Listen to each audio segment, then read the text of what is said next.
తిరుపతి నగరంలో ఉత్పత్తి అయ్యే చెత్తను 100% నిర్వహణ చేయాలని నగరపాలక సంస్థ ఇన్ఛార్జ్ కమిషనర్ శారదాదేవి అధికారులకు సూచించారు. బుధవారం ఉదయం నగరంలో పలు ప్రాంతాల్లో అధికారులతో కమిషనర్ ఆకస్మిక తనిఖీలు నిర్వహించారు. అలాగే తూకిబాక వద్ద గల ఇంటిగ్రేటెడ్ వేస్ట్ మేనేజ్మెంట్ ప్లాంట్ను పరిశీలించి ఆయా ప్లాంట్ల నిర్వహణ విధానాన్ని తెలుసుకున్నారు. అన్ని ప్లాంట్ల ద్వారా 100% చెత్త నిర్వహణ పక్కాగా చేపట్టాలని అధికారులను ఆదేశించారు. త్రాగునీరు, మురుగునీరు కలుస్తున్నట్లు ఫిర్యాదులు వస్తున్నాయని, ఇంజనీరింగ్ అధికారులు వాటిని గుర్తించి తగు చర్యలు చేపట్టాలని సూచించారు. ప్రతిరోజు నీటి సాంద్రత పరీక్షలు నిర్వహించాలని తెలిపారు.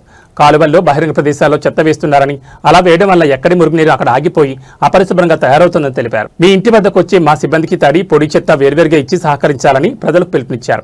ఇన్ఛార్జ్ కమిషనర్ వెంట municipal engineer Gomathi, health officer doctor Yuva Anvesh, డీజీలు మధు, రమణ, రెవెన్యూ అధికారి రవి, ఏసీపీలు పార్వతి, ప్రియా, మూర్తి, సర్వేయర్లు కోటేశ్వరరావు, గురువారెడ్డి, శానిటరీ సూపర్వైజర్ చెంచయ్య తదితరులు పాల్గొన్నారు.